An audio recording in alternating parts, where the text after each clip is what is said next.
자, 오늘 영상은 여러분이 매매하시면서 내가 정상적인 매매를 하는지 비정상적인 매매를 하는지 한번 확인해보는 그런 기회로 삼아 보셨으면 좋겠습니다. 자, 매매할 때 가장 영향을 많이 미치는 심리적인 요인은 여러분 아시다시피 손실에 대한 공포 그리고 수익에 대한 욕심이에요. 그래서 정상적인 매매를 하지 못하는 경우가 굉장히 많습니다. 이걸 극복하지 못하면 결과는 뻔하거든요. 지금 이 영상을 보고 내가 정상적인 매매를 하는지 꼭 확인해 보셨으면 좋겠어요. 자, 비정상적인 매매와 정상적인 매매 네 가지로 설명을 드릴 텐데 이 기준이 뭐냐? 바로 경험이에요. 이런 매매를 했더니 굉장히 많은 분들이 손실을 보고 또 정상적인 매매를 했더니 대부분 수익을 보더라. 이런 제 경험과 많은 분들의 그런 경험을 토대로 제가 정상적인 매매, 비정상적인 매매로 나눠봤습니다. 자, 먼저 비정상적인 매매부터 한번 알아보겠습니다. 자, 첫 번째, 짧은 익절, 짧은 손절. 아까 서두에 말씀드렸지만 여러분 매매에 대해서 누구나 다 트라우마가 있어요. 그 손실에 대한 공포가 있습니다. 그래서 여러분들이 매수를 했다면 굉장히 익절이 짧아져요. 조금만 수익이 나면 막 팔고 싶어요. 왜냐하면 또 내려갈까봐. 그래서 손절도 최소한 여기는 둬야 되는데 굉장히 짧게 둡니다. 이렇게 되면 어떻게 돼요? 올라가더라도 손절이 되고 올라가는 경우도 굉장히 많아요. 자, 이런 매매는 또 몇 번 재미를 보다 보면 쉽게 수익을 낼 수 있다고 생각을 해요. 교만이죠. 그리고 내가 잘하고 있다고 착각합니다. 왜냐하면 금방 수익을 내니까 지금 이 차트가 1분봉이라고 생각을 해보면 여기서 사서 여기서 익절했다. 그러면 한 10분밖에 안 걸리죠? 굉장히 재밌어요. 몇 분 만에 뭐 몇십만 원 벌고 하다 보니까 단타 치는 사람들이 굉장히 많아요. 결과는 어떻습니까? 결국 계좌는 손실이에요. 손익비가 안 좋기 때문에. 그리고 크게 수익을 내지 못해요. 그래서 내가 익절이 짧다, 손절이 굉장히 짧다라는 얘기는 지금 심리적으로 내 매매가 지배당하고 있다는 얘기예요. 물론 진짜 경험이 많고 고수분들은 이런 매매해서 수익도 곧잘 냅니다. 제가 얘기하는 거는 일반적으로 이런 매매를 고수가 아닌 사람이 한다면 손실 볼 확률이 높다는 거예요. 자, 그 다음 두 번째, 짧은 익절의 긴 손절입니다. 자, 여기서 매수를 했습니다. 익절을 하려고 했는데 짧게 익절을 하려고 했는데 안 줬어요. 그리고 내려. 그러면 손절을 최소한 여기는 해야 되는데 못합니다. 그러면 여기라도 해야 되는데 여기도 못해요. 그럼 어떻게 됩니까? 그냥 물리는 거죠. 이게 왜 그래요? 첫 번째는 이제 학습 효과인데 항상 내가 손절 짧게 두면 손절만 되고 이렇게 올라가는 경우 굉장히 열받잖아요. 그러니까 이런 경험 때문에 손절을 안 하려고 해. 그리고 두 번째는 얘는 여기 깨지면 진짜 추세가 완전히 뒤집어지는 건데 그런 기술적인 지식이 없기 때문에 그냥 올라오겠지? 라고 막연하게 생각을 합니다. 혹은 알더라도 멘탈이 약해서 어떡하지 하다가 그냥 놓쳐버리는 경우도 많고.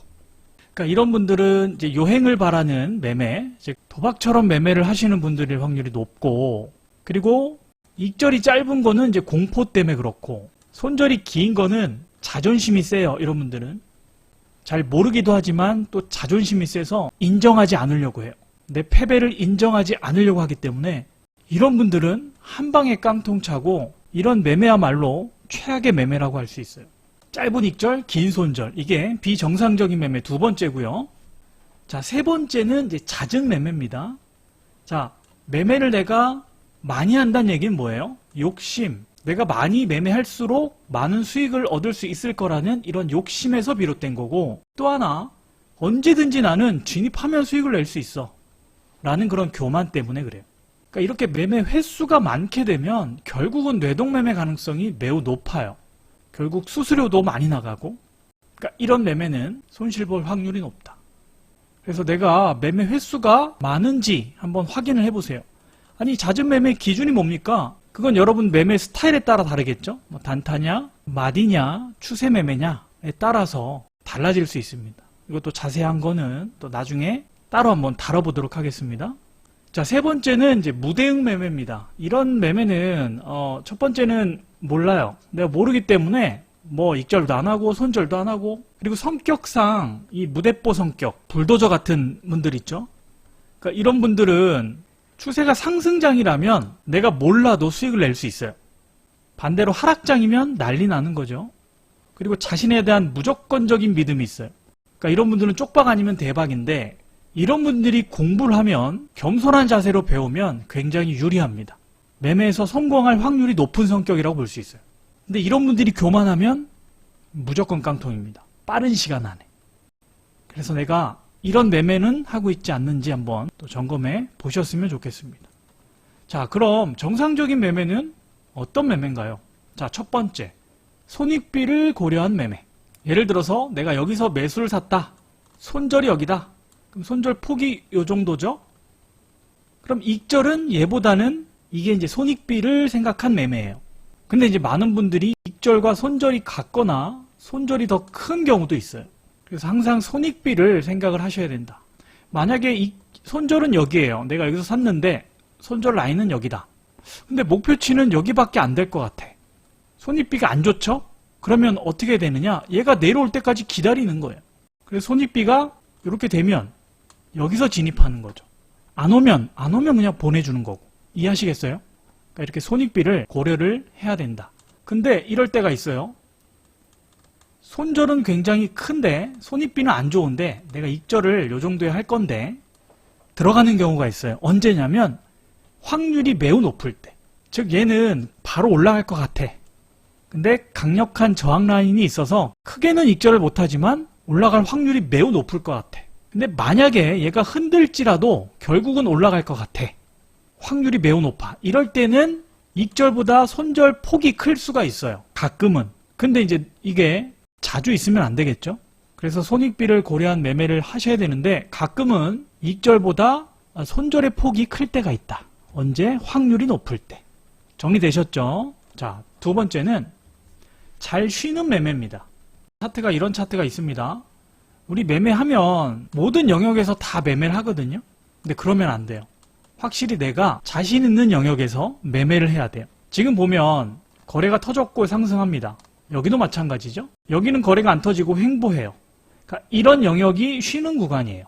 혹은 이런 자리에서 매매를 하실 분들은 매매를 굉장히 잘 하시는 분들. 이렇게 우리가 매매를 해야 될 때 또 쉬어야 될 때를 구분을 하셔서 매매를 하셔야 돼요. 물론 지금 상승장이죠.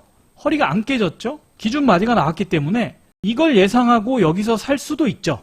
근데 이런 경우가 아니라 횡보하고 있거나 하락장에서는 이런 영역에서 거래가 없는 그리고 횡보하는 영역에서는 매매를 가급적이면 멈추셔야 됩니다.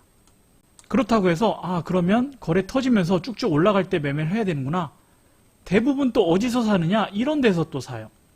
이런 데서 사요. 내가 사면 거기가 고점이 돼. 그죠? 그래서 거래가 터진다고 무조건 들어가는 게 아니라 기다려야죠. 이렇게 눌릴 때를 기다리거나 아니면 이 초반에 노리는 거죠. 이런데 못 노리면 계속 눌림목 조정을 기다려야 되는 거예요. 이런데 들어가는 게 아니고. 아시겠죠? 그래서 매매할 때 우리가 불안한 이유가 이런 자리에서 안 움직이는 자리에서 매매해서 그래요. 이런 고점에서 사자마자 이제 쭉 급락하는 이런 자리에서 들어가는 것도 있지만 이렇게 움직이지 않는 차트에서 들어가서 그래요. 그래서 정상적인 매매 두 번째, 내가 할 때와 쉴 때를 잘 구분하느냐 점검을 해보시고요. 세 번째, 시나리오를 세우고 그대로 하는 매매. 자, 이것도 제가 자주 말씀드리죠. 자, 여러분이 매매를 하기 전에, 진입을 하기 전에 손절이 어디고 익절이 어딘지 미리 시나리오를 세우셔야 돼요. 막연하게 세우는 게 아니라 확실하게. 그리고 나는 그 시나리오를 세운 대로 그냥 대응하시면 되는 거예요. 이게 안 되니까 여러분 생각해 보세요. 그냥 이런 장대 양봉 나오면 막 거래 터지면서 장대 양봉 나오면 그냥 여러분 반응하잖아요. 일단 들어가고 생각해. 손절이 어디지? 어디서 익절하지? 에라 모르겠다 하고 그냥 들고 가는 경우도 있고, 단타로 들어갔는데 내리면 손절 안 하고 장투가 돼버리고 이런 경우 많잖아요. 이 시나리오를 안 세워서 그래요. 시나리오를 안 세우면 쉽게 내가 흔들려요. 사기 전하고 사고 나서 심리가 달라져요. 내가 확실한 어떤 시나리오를 세우지 않고 들어가면. 그래서 어떤 매매를 하시든 항상 시나리오를 세우셔야 돼요.